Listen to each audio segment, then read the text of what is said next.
Donc, maintenant qu'on a vu ces choses basiques, on va voir quelques compléments, hein, des compléments qui sont bons à savoir, pas trop difficiles à se mettre en tête parce que ce sont des généralisations de choses qui sont très connues sur le déterminant, des highlights sur le déterminant.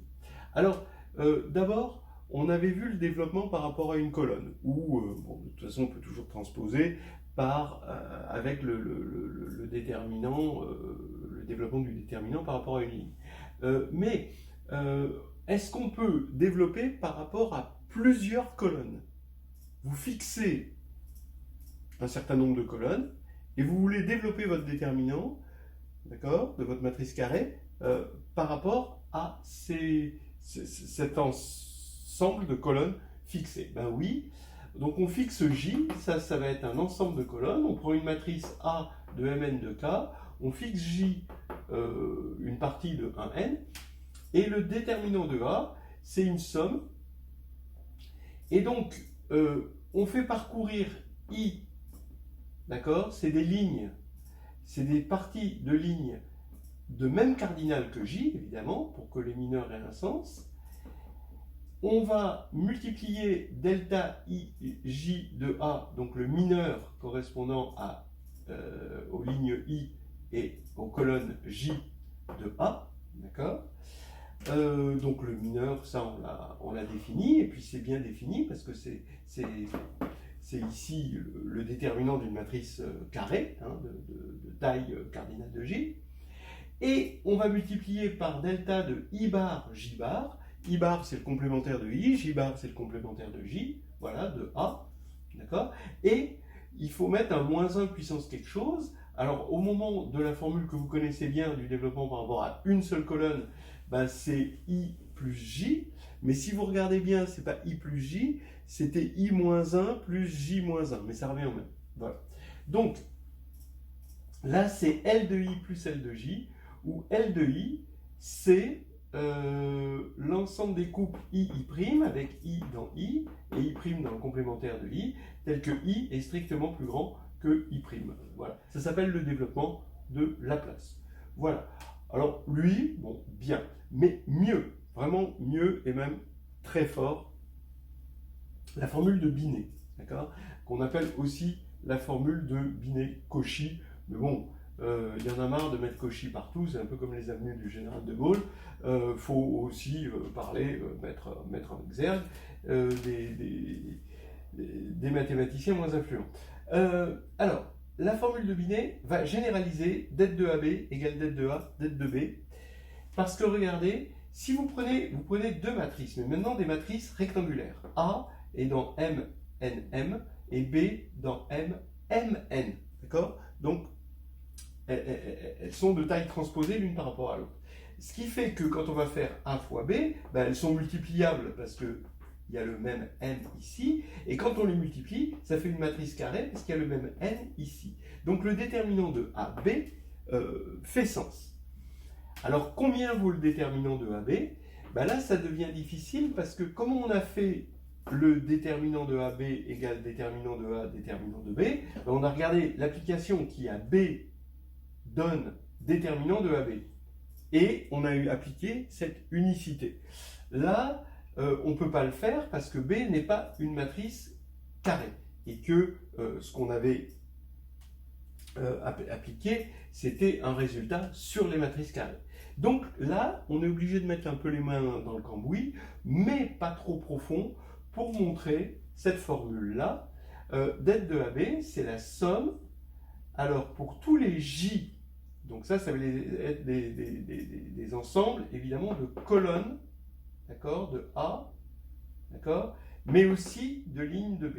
Donc J, des parties de 1M, de taille N, et on va prendre delta 1NJ, ça a un sens, de A, fois delta J1N de B.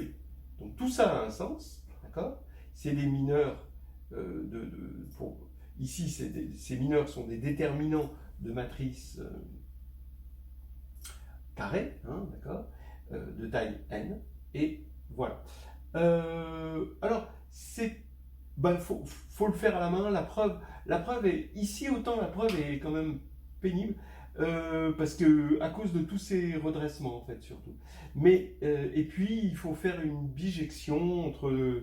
Oula, non, je préfère pas vous en parler. Euh, Ici, c'est pas difficile. Ça, c'est assez tout droit hein, pour le faire. Euh, on regarde AB, la colonne, la JM colonne de AB, et on le voit comme des A, B, J, ça fait des sommes de B, I, J à J. Où AJ, c'est la colonne de B, somme indice I.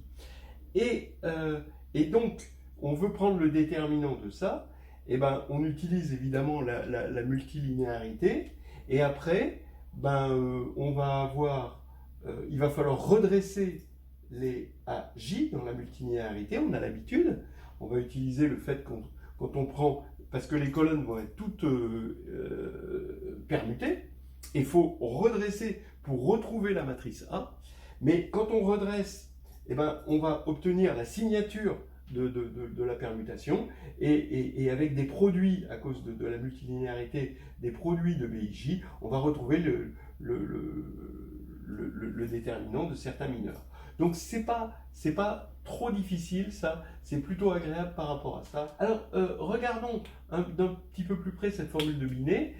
Pour m égale n, d'accord, si m est égal à n, on a deux matrices carrées qu'on multiplie, on retrouve det de AB égale det de A fois det de B. Pourquoi? Parce que comme m égale m, comme m égale n, et que J c'est une partie de 1n donc, et de taille n, il n'y en a qu'une, donc il n'y a qu'un seul terme ici, et on a ici le déterminant de A et le déterminant de B avec un seul terme. Maintenant, le cas particulier, si m est strictement inférieur à n, on voit qu'on ne peut pas avoir J de taille n dans un ensemble de taille m, puisque m est strictement plus petit que n. Donc ici, cette somme est indexée sur l'ensemble vide, et donc elle est nulle. Hein, d'accord, hein, vous savez, ça c'est une convention bourbakiste. Hein, bon, voilà. Si c'était un produit, ça ferait 1, et si c'est une somme, ça fait 0. Voilà. Habile. Et ici, det de AB donc, est nul. Ben oui, det de AB est nul, ça c'est logique, parce que vous regardez l'image de AB, c'est inclus dans l'image de A, évidemment, forcément. Et l'image de A, sa dimension c'est le rang de A, mais le rang de A est forcément inférieur ou égal à M, puisque A est une matrice de M, N, M, donc le rang de A est forcément inférieur à M. Et comme c'est inférieur à M, il est strictement inférieur à N, ce qui veut dire que le rang de AB est strictement inférieur à N, donc AB n'est pas inversible, donc le déterminant est nul. Voilà pour Et puis bon, pour N strictement supérieur à N, alors là, on a un vrai truc, une vraie formule qui marche. Alors, je ne peux pas m'empêcher de terminer sur les conséquences de la formule de Binet, parce que c'est un grand message d'espoir pour l'humanité. Ici, vous prenez une matrice A, et vous prenez une matrice rectangulaire, et vous allez regarder une nouvelle matrice, lambda R de A, et c'est une matrice, alors généralement plus grande, qui va prendre tous les mineurs. On va ordonner toutes les parties, toutes les familles à R éléments de colonne, toutes les familles à R éléments de ligne, on ordonne tout ça, et on met tous les mineurs correspondants dans une matrice, dans une grande matrice. D'accord? Et bien, en fait, la formule de Binet est équivalente à dire que lambda R de AB égale lambda R de A fois lambda R de B, c'est le produit des deux matrices. Voilà. C'est exactement ça. Si on regarde, je vous laisse vérifier que c'est ça. Donc ça, c'est énorme, parce que ça veut dire que le déterminant a une grande brèche dans ce qu'on appelle la théorie des représentations. Voilà, hein, on obtient des représentations. Mais mieux que ça, ici, la trace, d'accord, on prend la trace de lambda R, d'accord, de A, c'est égal au signe près, d'accord, quand on va prendre la trace, et ben c'est le... Alors là, je choisis A comme matrice carrée, donc elle a un polynôme caractéristique, et en fait, au signe près, la trace de cette matrice, c'est le coefficient ça va être le coefficient n moins r, pardon, voilà, de qui a. Voilà. Donc là, c'est quand même du polynôme caractéristique qui a. Ce qui veut dire que avec le déterminant, finalement, on voit tous les coefficients du polynôme caractéristique. Hein, ça, c'est assez fort. Et puis, entre parenthèses, si on prend lambda n, ben, en particulier, quand A est une matrice nn, hein, carré nn, et ben c'est justement le déterminant. Hein, voilà, cette trace devient exactement le déterminant, parce que lambda n, c'est juste le déterminant. Et enfin, là, c'est un truc assez énorme, c'est que on va pouvoir, quand on prend la grassmannienne GR-Rn, donc c'est les sous-espaces de dimension R dans un espace de dimension n, et ben on peut lui associer presque un élément de l'espace vectoriel K puissance R parmi n. Ben comment? Ben, à une matrice A, on va lui associer lambda R de A. Et comme A est de taille M, N, R, d'accord? Ça va être une matrice juste colonne. Oui, ça va être une matrice colonne qu'on peut estimer, hein, en plongée là-dedans. Alors, vous allez me dire, A, qu'est-ce que c'est?